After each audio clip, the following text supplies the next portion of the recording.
This video was brought to you by Yamaha Proven Off-Road ATVs and side-by-side vehicles.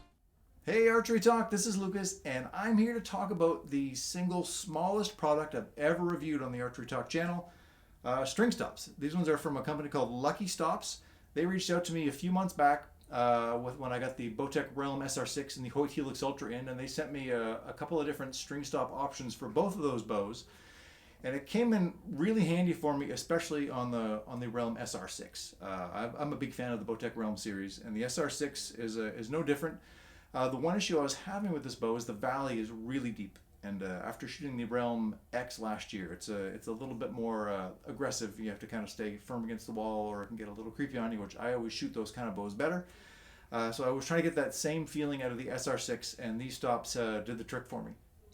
I've got their simplest stop on here now called the A1, which is a 4-sided stop. It's got like a 1 dot, 2 dot, 3 dot, or 4 dot. The 1 dot is the factory size, and then the other ones gradually shorten up the valley and the draw length of the bow. So these stops do a great job in helping you not just change how the bow feels as far as the valley goes. They do make the wall a touch different because there's no rubber coating like on the factory string stops. These are just all aluminum construction, so it firms up the wall a little bit, and also helps you micro tune your draw length. If you're kind of stuck a little bit in between, if you're not quite right at 29 inches and you're not quite right at 29 and a half, these things can really help you tweak that a little bit. So you put it in the 29 and a half inch setting, and then just turn those stops just a little bit. One of those 4 options on these particular ones, and you can kind of knock off a hair, maybe up to an eighth off of your draw length or something like that. To just help you maybe find a draw length that suits you a little bit better. And so they've actually done a really nice job for me on this bow. It's kind of changed how I feel about this bow, especially at full draw. I have tried them in all 4 settings. Number 4, I kind of started off aggressive with that. It was a little bit too much for me. It made the bow a little more jumping than I was comfortable with. And even I was debating between 2 and 3 before kind of settling in number 2 for the most part. But I've been playing around even tonight, just experimenting with different settings on these things just to see how I like them.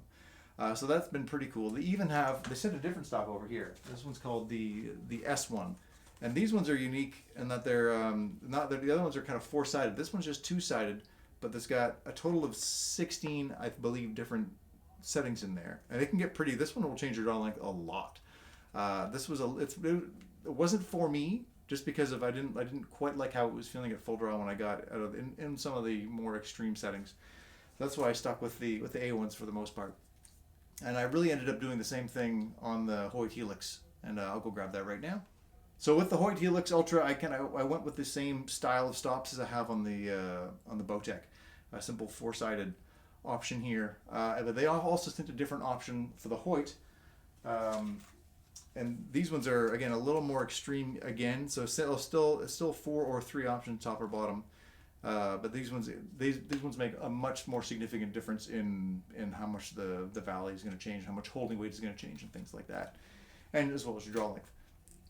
But again, I didn't have as much of an issue with how I felt with the valley and the let off with this bow. I was already pretty happy, so I pretty much stuck between the number 1 and the number 2 setting on these stops, just because that's what felt best to me. But they did firm up the wall a little bit. The Hoyt is a bit of a softer feeling wall, so you can really kind of pull through a little bit, which I tend to like a wall that's got a little pull through. But these ones kind of help firm up just a little bit. It's not like a rock solid limb stop, but it's a notable difference if you're looking for a slightly firmer wall. Because again, there's no rubber on the stops at all.